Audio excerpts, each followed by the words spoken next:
오늘 본문 말씀은 오늘 설교 제목은 찢어진 양발을 끼워 신는 사라지는 매개자. 참 제목이 이제 아주 이렇게 좀 색다릅니다.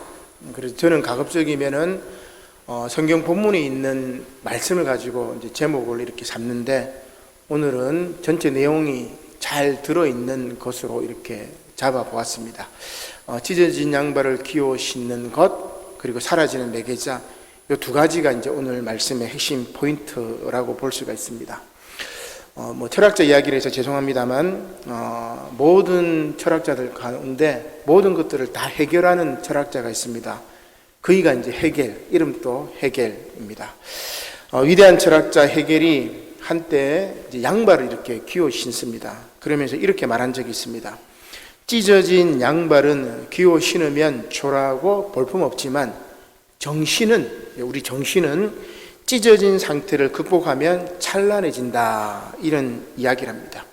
젊은 날 가정교사를 전전했던 헤겔의 물질적인 어려움, 그러한 물질적인 부족함과 더불어 비록 물질은 내가 없지만 정신만은 충만했던 그런 상태를 엿볼 수 있는 그런 말입니다.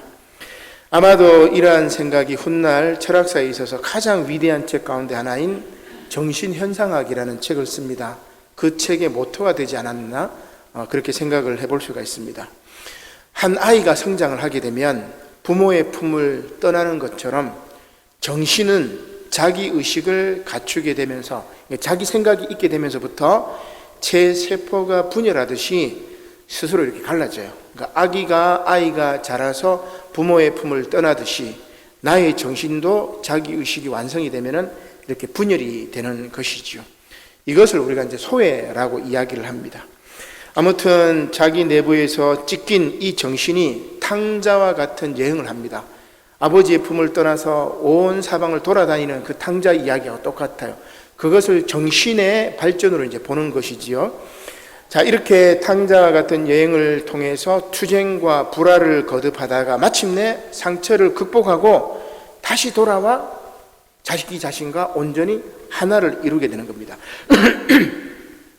그 위대한 호메로스의 일리아드, 오디세이에 보면 오디세우스가 전쟁을 끝내고 다시 고향인 이타케로 돌아가는 거죠. 자기 고향으로 돌아가는 겁니다. 돌아온 탕자라고 볼 수가 있는 거죠. 자, 그런데 중요한 것은 헤겔이 말하는 이 정신은 한 개인만을 말하는 것이 아니라 개별 정신들의 집합체를 말하는 겁니다. 따라서 공동체, 즉 사회, 국가, 교회도 해당이 됩니다. 여기에 이 개별 정신의 이런 공동체도 개별 정신의 그 의식처럼 처음에는 하나였다가 분열을 해요. 탕자가 아버지 품을 떠나듯이 분열을 했다가 다시 나중에 이제 하나가 됩니다. 이것을 우리가 이제 변증법적 발전이다, 이런 이제 이야기를 하는데, 이렇게 분열과 갈등을 통해서 이것을 잘 극복하면 성장하게 돼요. 20대 대선이 끝이 났습니다. 20대 대통령 당선인은 이번 대선에서 참여했습니다. 그죠? 20몇만 표니까 아주 이렇게 거의 차이가 없다고 볼 수가 있습니다. 진영 논리가 과열됐던 만큼 지지층에 대한 화답은 물론이고 자신을 지지하지 않은 유권자들도 포용하는 통합의 정치가 필요합니다. 그래서 이 찢어진 이 정신이 다시 하나가 되듯이 우리가 갈라진 우리 민족이 선거가 끝났으니까 이제 다시 국민 통합을 이루어야만이 우리 이 민족이 이 나라의 미래가 있다는 생각이 듭니다. 현재 대한민국은 국가 균형 발전, 수도권으로 너무 집중이 되어 있죠. 그죠? 수도권 땅값 장난이 아닙니다. 그죠? 부동산 문제 장난이 아닙니다. 이 수도권으로 집중되어 있는 것이 균형 발전을 이루어야 되죠. 그리고 외부 안보 문제도 심각하죠. 어떻게 보면 경제 양극화도 심각합니다. 권력 분산도 중요합니다. 그래서 제 개인적으로는 정말 이 권력 분산, 다당제로 간다든지 또 국회의원 선거구제도 재편한다든지, 이게 이제 이번 정권에 되지 않으면 우리나라는 이제 발전 가능성이 없다는 생각이 듭니다. 그래서 권력 분산이라든지 여러 가지 해결해야 될 과제들이 있습니다. 이러한 위기 상황을 잘 관리하고 또 국민 통합을 이루는 것, 저는 이것을 뭐라고 보냐면은 헤겔이 찢어진 양발을 끼워 신는 그 모습에서 이렇게 찾아본 것이죠. 이렇게 찢어진 양말을 끼워 신듯이 찢어진 현 상태를 잘 극복하여 찬란한 새 역사를 창조해야 할 것입니다. 오늘은 잘 아시다시피 사순절 둘째 주일이자 청년 주일입니다. 예수님께서 예루살렘 성에 들어가시어 성전을 정하셨죠. 지난주에 말씀이 그렇습니다. 그리고 하나님의 집을 강도의 소굴로 만든 그 사람들을 내쫓거나 또 잘못된 종교 지도자들과 논쟁을 하고 있습니다. 따라서 이들은 지난주 말씀처럼 막 소동하죠. 난리가 난 겁니다. 걸려 넘어집니다. 이들은 새로운 역사를 받아들이지 못하는 것입니다. 따라서 새 술은 새 부대에 넣어야 하는 것이죠. 새로운 시대에는 새로운 사람이 필요하다는 그 이야기입니다. 여기에는 누구도 예외가 없습니다. 이스라엘 민족의 위대한 지도자였던 모세도 여기에서 빠질 수가 없는 거죠. 예외가 될 수가 없습니다. 따라서 오늘 세번문 말씀은 새로운 시대에 해당되지 못하는 이들은 누구인지, 그리고 새로운 세상을 위해서 자신을 사라지는 매개자, 그죠? 모세가 그래요.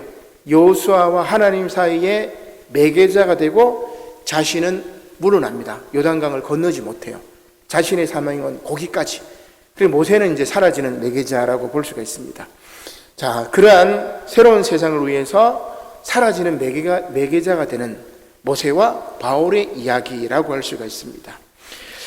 특별히 청년주의를 맞아서 우리 기성세대는 결국은 미래 세대인 청년 세대를 위해서 사라지는 매개자가 되어야 합니다. 그들의 길을 잘 예비해야 돼요. 그리고 역사의 뒤안길로 아름답게 떠나야 하는 것입니다. 복음서 말씀부터 보도록 하겠습니다. 먼저 새로운 시대를 받아들이지 못하는 이들에 관한 말씀이지요. 마태복음 21장 12절입니다. 예수께서 성전에 들어가셨죠. 성전 안에서 매매하는 모든 사람을 내쫓고 그렇게 합니다. 이 성전 안에 예수님께서 들어가셔가지고 두 가지 일을 하십니다.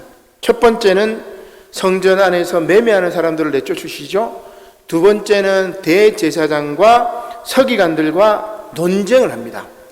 자, 성전 안에서 매매하는 이들을 그들은 기도하는 집인 이 하나님의 집을 강도의 소굴로 만들었기 때문에 예수님께서 그들을 내어쫓습니다. 오늘 한국 교회는 여러분 어떻습니까?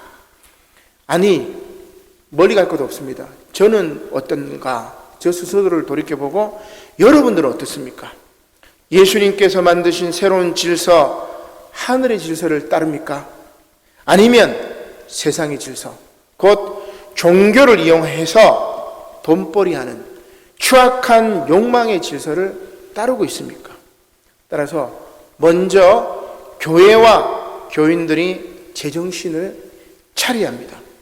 하나님의 말씀을 제대로 읽어야 합니다. 그러나 여러분 제대로 가르쳐 주는 사람이 없죠. 그렇죠? 저는 목회자 재교육이 정말 중요하다고 생각이 듭니다. 목회자가 인문학적인 사고, 역사와 철학과 문학에 대한 이해가 없어버리니까 아주 편협해져 버려요. 사고의 폭이 넓어지잖아요. 그리고 경험의 폭이 아주 좁습니다. 목회자들이. 저는 그나마 그래도 감사한 것은 대학에서 강의도 하고 그 다음에 일반 상식적인 사람들하고 교류를 하면서 세상의 상식이 어떻게 돌아가는지를 알기 때문에 균형을 잡아요. 끊임없이. 그러나 대부분의 목회자들은 교회라는 그 우물 안에서 교인들이 떠받쳐주는 거기에 딱 그 매몰되어 있어가지고 아주 이상해, 개팍해요. 대부분 목회자들이 이상합니다, 여러분. 저도 약간 이상할 수도 있습니다, 여러분. 대부분 목회자들이 사이비 이단이 아니고 목회자들하고 얘기하다 보면 여러분 참 고집불통이죠. 꼰대입니다. 소통이 안 돼, 대화가 안 돼. 대부분 그래요. 저도 이제 그렇게 될까봐 앞으로 5년 후, 10년 후 저도 그렇게 될까봐 두려워서 끊임없이 공부하고 끊임없이 소통하고 젊은 친구들하고 소통하고 그리고 글 쓰고 또 서로 피드백 받고 그렇게 변하지 않으면 한국 교회는 미래가 없는 거예요. 그래서 우리 한국 교회 목회자들의 재교육이 필요합니다. 만약에 이게 제대로 안 되면 한국 교회는 코로나 때문이 아니라 한국 교회 목회자들 때문에 무너져 버려요. 목회자들이 교인들 제대로 말씀대로 가르치지 않으니까 교인들 수준이 밑바닥이에요. 밑바닥. 어떻게 보면 교인들 수준이 말씀을 통해서 성장을 못해요. 말씀을 통해서 성장을 하지 못하니까 뭐예요? 이들이 우물 안에 갇혀버려요. 세상에 나가서도 기독교인이라면 치를 떱니다. 여러분, 정말 여러분 두렵습니다. 무섭습니다. 내가 교인이라고 말을 못해요. 내가 목사라고 말하는 순간 완전히 이제 사람 취급을 받지 못하는 그런 세상인 거죠. 목회자들이 오늘 예수님 당시에 성전 안에서 예수님과 논쟁했던 그 대제사장들과 서기관들과 똑같다는 말입니다. 세상의 질서, 그것을 따르는 거죠. 종교를 이용해서 돈벌이하는 추악한 욕망의 질서를 따르고 있습니다. 자, 그래서 종교 지도자들과 교회와 교인들이 제정신을 차려야 됩니다. 그래서 예수님께서는 종교 지도자들과 논쟁을 하죠. 마태복음 21장 14절입니다. 거기에 보면 예수님께서 성전에서 맹인과 보지 못하는 자들과 저는 자들을 고쳐주십니다. 그러자 어린아이들이 호산나 다윗의 자손이여 막 어린아이들이 막 소리 높여 찬양하는 겁니다. 그 소리를 들은 대제사장들과 서기관들이 분노를 하는 거예요. 분노를 합니다. 뭐라고 이야기합니까? 이 제사장들이 야 예수님에게 저 꼬맹이들이 어린아이들이 하는 말을 네가 믿냐? 네가 듣느냐? 그렇게 제 철 모르는 애들이 하는 얘기를 네가 듣느냐? 그런 이야기죠. 사실 대제사장과 서기관들은 말씀에 통달한 사람입니다. 그런데 그들은 창조주 하나님이신 말씀이 육신이 되어 이 땅에 오신 예수님을 깨닫지 못하는 거죠. 이들에게는 하나님의 말씀보다 자신들의 종교적인 기득권이 더 중요했기 때문입니다. 오늘 한국 교회가 바로 종교적인 기득권, 그죠? 이게 더 중요하죠. 예수님이 중요한 게 아니에요, 그죠? 예수님은 그냥 돈벌이입니다, 돈벌이. 이게 오늘날 한국 교회의 처참한 모습이라고 할 수 있습니다. 그래서 예수님은 그들을 말씀으로 책망합니다. 결국 종교 지도자들인 대제사장들과 서기관들은 새로운 세상에 맞지가 않는 거죠. 새로운 시대에 해당이 되지 않습니다. 그래서 그들은 새로운 세상에 들어가지 못합니다. 오늘 구약 말씀에 나오는 모세도 마찬가지입니다. 위대한 이스라엘 민족의 지도자인 모세도 새로운 세상에 들어가지 못하지요. 가나안 땅에 들어가지 못하는 것입니다. 신명기 3장 23절 말씀입니다. 모세가 기도해요. 주님, 내가 저 가나안 땅에 들어가서 아름다운 산과 레바논 땅을 보게 하옵소서 간절히 기도해요. 모세는 출애굽과 가나안 입성의 이 대역사의 마지막에 그 피날레를 장식하고 싶어하는 겁니다. 들어가고 싶은 거죠. 요단 저쪽 가나안 땅에 들어가고 싶어 합니다. 새로운 세상에 참여하고 싶어 했던 것입니다. 그러나 모세는 요단을 건너 가나안 땅으로 들어가지 못합니다. 이것은 민수기 20장에 나오는 무리바 사건 때문이죠. 그죠? 그래서 모세가 출애굽을 하고 이스라엘 백성을 인도합니다. 근데 여러분들 잘 아시는 바와 같이 이스라엘 백성들이 먹을 것 없으면 먹을 것 없다고 불평해요. 물이 없으면 물이 없다고 불평해요. 아주 끊임없이 모세를 괴롭혔던 것입니다. 신광야 가데스에 이르러서는 이번에는 물이 없어가지고 모세와 아론에게 와가지고 막 다툼을 합니다. 우리 본문 말씀은 아니지만 민수기 20장 3절 말씀에 보면 백성이 모세와 다투어 말을 합니다. 우리 형제들이 여호와 앞에서 죽을 때에 우리도 죽었으면 좋겠노라. 너희가 어찌하여 여호와의 회중을 이 광야로 인도하여 우리와 우리 짐승이 다 여기서 죽게 하느냐? 너희가 어찌하여 우리를 애굽에서 나오게 하여 이 나쁜 곳으로 인도하였느냐? 이곳에는 파종할 것이 없고 무화과도 없고 포도도 없고 석류도 없고 마실 물도 없다 하면서 이제 막 불평하는 것이요. 지도자로서 리더로서 모세는 변하지 않는 이 이스라엘 백성들의 모습을 보면서 굉장한 스트레스를 받았을 거예요. 근데 문제는 뭡니까? 사람은 이러한 스트레스를 받게 되면은 감정적인 행동을 해요. 모세가 그렇습니다. 모세도 마찬가지입니다. 목이 말랐던 이스라엘 백성들이 물이 부족하다며 불평했을 때 하나님께서는 모세에게 지팡이를 가지고 내 형 아론과 함께 회중을 모으고 그들의 목전에서 너희는 반석에게 명령하여 물을 내게 하라. 민수기 20장 8절 말씀이죠. 그렇게 해서 백성들에게 마시게 할지어다. 이렇게 이야기를 합니다. 비록 불평, 불만이 가득한 이스라엘 백성일지라도 그들의 목을 축이시는 하나님의 놀라운 사랑입니다. 이것이 바로 하나님의 거룩하심이죠. 우리가 죄인임에도 불구하고 우리를 사랑하시는 하나님, 그것이 하나님의 거룩하심이에요. 그죠?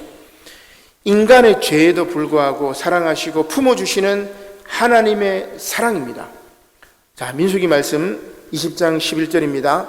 모세가 그의 손을 들어 그의 지팡이로 반석을 2번 치니 물이 많이 솟아나오므로 회중과 그들의 짐승이 마십니다. 여호와께서 모세와 아론에게 이르시되 너희가 나를 믿지 아니하고 이스라엘 자손의 목전에서 내 거룩함을 나타내지 아니한 고로 너희는 이 회중을 내가 그들에게 준 땅으로 인도하여 드리지 못하리라. 자, 모세가 어떻게 하냐면은 어떻게 하죠? 문제가 생기죠. 이스라엘 백성들 때문에 스트레스를 받은 모세가 감정적으로 행동을 합니다.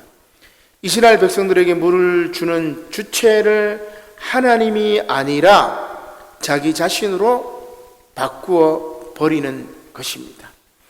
이것은 거룩함의 대상인 하나님을 드러내지 않고 자신의 분노를 드러낸 것입니다.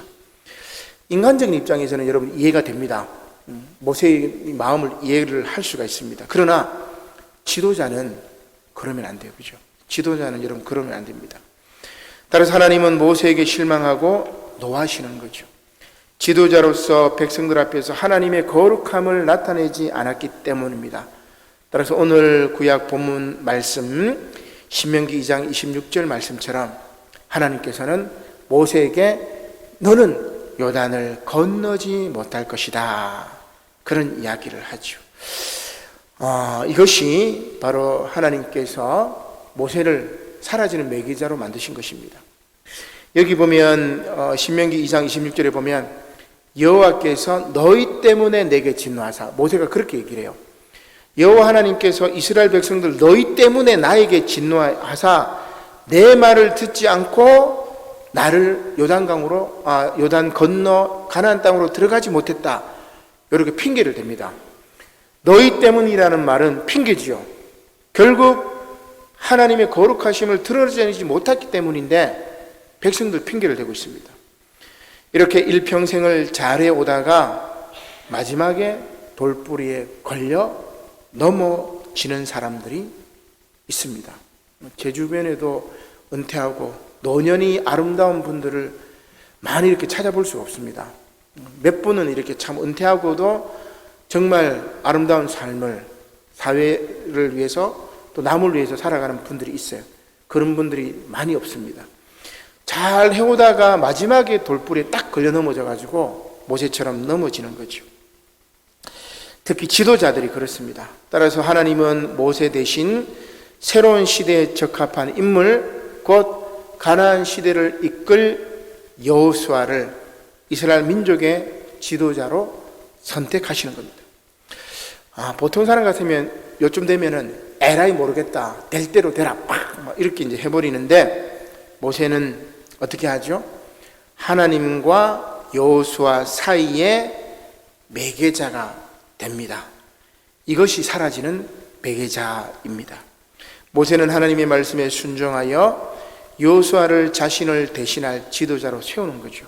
신명기 2장 28절 말씀입니다. 거기 보면 너는 여호수아에게 명령하고 그를 담대하게 하며 그를 강하게 하라. 그는 이 백성을 거느리고 건너가서 내가 볼 땅을 그들이 기업으로 얻게 하리라 하셨느니라. 그렇게 이야기를 하고 있습니다. 신명기 3장 28절 말씀이죠. 오늘 사도행전 말씀에 나오는 바울 역시 모세의 길을 걷습니다. 하나님 나라를 위해서 생명의 복음을 증거하기 위해서 자신을 불태워 사라지는 매개자가 되는 것입니다. 사도행전 21장 27절 말씀입니다. 3차 전도 여행을 끝내고 많은 사람들이 예루살렘으로 돌아가는 것을 반대를 합니다. 가면 잡힐 거야. 바울 보고 돌아가지 말라고 합니다. 그러나 예루살렘으로 가죠. 예루살렘에 도착한 바울이 성도들을 만나 그동안의 전도 사역을 쫙 보고를 합니다. 그 다음에 이제 정결 예식을 해요. 정결 예식을 합니다. 그 당시는 아직도 이제 유대교의 어떤 전통이 있었기 때문에. 그런데 소아시아 에베소에서 건너온 유대인들이 바울을 고소를 합니다.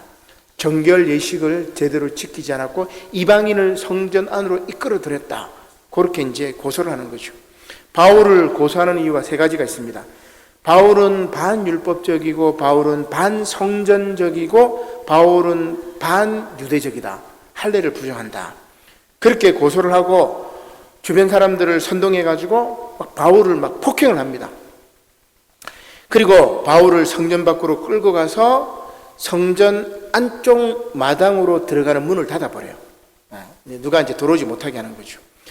성전 안에 있는 보호구역으로 도망가는 것을 막아버립니다.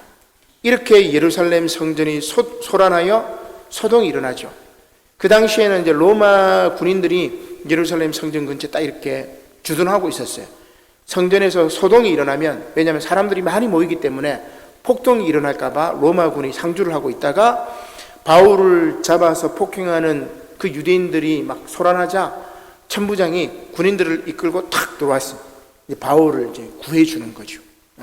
유대인들에 의해서 죽을 뻔했던 바울을 로마 군인 천부장이 와서 이렇게 구해주게 되는 것입니다. 유대교인들은 이렇게 새로운 역사, 예수님을 통해서 이루어지는 새로운 역사를 받아들일 수가 없었던 것이죠. 그리고 결국은 어떻게 해요? 예수님을 십자가에 못 박는 데다가 일조합니다. 대제사장들과 바리새인들과 사두개인들과 그리고 그들의 논리에 빠져든 무지몽매한 민중들이 일주일 전에는 호산나 다윗의 자손이여 우리를 구원하소서 찬양하다가 그 언론이 세뇌하는, 그 종교 지도자들이 세뇌하는 그 말에 빠져가지고 일주일 후에는 예수님을 십자가에 못 박아서 그렇게 얘기합니다. 그러면 언론 개혁이 필요한 게 그거예요, 그죠? 가짜 뉴스를 남발하고 예수님을 죽인 게 바로 이 가짜 뉴스 아니겠습니까? 그렇게 예수님을 십자가에 못 박아 죽여버리기 때문에 유대교인들은 새로운 역사를 받아들일 수가 없었던 것입니다. 대신에 누가? 오늘 천부장처럼 고넬료처럼 이방인들이 바로 새로운 역사를 받아들이게 됩니다. 복음의 역사가 온 예루살렘과 온 유대와 사마리아와 땅끝까지 이르는 그 역사가 이렇게 이어지는 것이죠.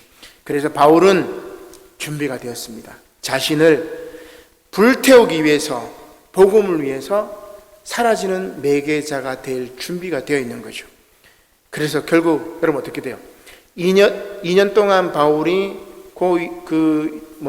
이 가이사랴 그 감옥에 갇혀 있다가 나중에 로마 시민권자이기 때문에 황제의 재판을 내가 받겠다고 얘기를 해서 로마로 이제 압송이 돼요. 그리고 로마로 가서 복음의 씨앗을 또 이제 뿌리게 되는 거죠. 우리말로 호랑이 굴로 들어간 것입니다. 이렇게 바울은 자신을 복음을 위해 사라지는 매개자로 삼은 것입니다. 사랑하는 성도 여러분, 우리 기성세대는 이제 청년 세대에게, 다음 세대에게 우리의 사명을 물려주고 사라지는 매개자가 되어야 할 것입니다.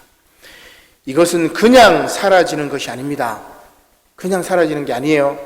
사라지는 매개자라고 매개자의 방점이 있습니다. 특별히 청년주의를 맞아 다음 세대 청년들에게 이 민족과 교회를 맡기는 저와 여러분이 되어야 할 터인데, 이것은 앞서 시작에 언급했듯이 찢어진 양발을 끼워서 우리 사회와 공동체, 교회 공동체까지 그 분열과 갈등을 잘 극복하게 만드는 매개자가 돼야 돼요. 그렇게 터전을 닦아놓고 아름다운 뒤안길로 사라지는 매개자가 되어야 됩니다. 그 길에 주님의 위로와 평안이 늘 함께 하시기를 주님의 이름으로 간절히 축원합니다. 아멘. 기도드리겠습니다. 고마우신 하나님, 감사를 드립니다. 오늘 세범은 말씀을 통해서 새로운 세상에 해당되지 못하는 저 유대교 종교 지도자들, 바리새인들, 서기관들, 사두개인들, 그러나 새로운 세상을 예비하며 사라지는 매개자가 되었던 모세와 바울, 그리고 새로운 세상에 해당이 되는 저 수많은 이방인들, 예수를 그리스도로 고백하고 저 하늘나라의 복음 믿고 예수 그리스도의 십자가를 따르는 저 이방인들, 아버지 하나님, 오늘 우리가 주의 말씀에 기초하여 다음 세대를 위해, 청년 세대들의 미래를 위해서, 그들의 앞날을 위해서, 그들의 믿음이 올바로 세워지기 위해서 그들에게 진리의 말씀을 제대로 가르치는, 그리고 사라지는 아름다운 매개자가 될 수 있도록 주님, 저희들에게 지혜를 허락하여 주시옵소서. 특별히 아버지 하나님, 많은 청년들이 교회를 떠나갑니다. 그들이 아버지 하나님 그릇된 공정으로 말미암아, 그릇된 가치관으로 말미암아 차별과 혐오의 편에 서가고 있습니다. 주님께서 함께해 주셔서 그들이 예수 그리스도의 십자가의 참된 의미를 깨닫고 하나님의 말씀으로 돌아올 수 있도록 우리 기성세대들이 아름다운 사라지는 매개자가 될 수 있도록 인도하여 주시옵소서. 감사를 드리며 예수님의 이름으로 기도드립니다. 아멘.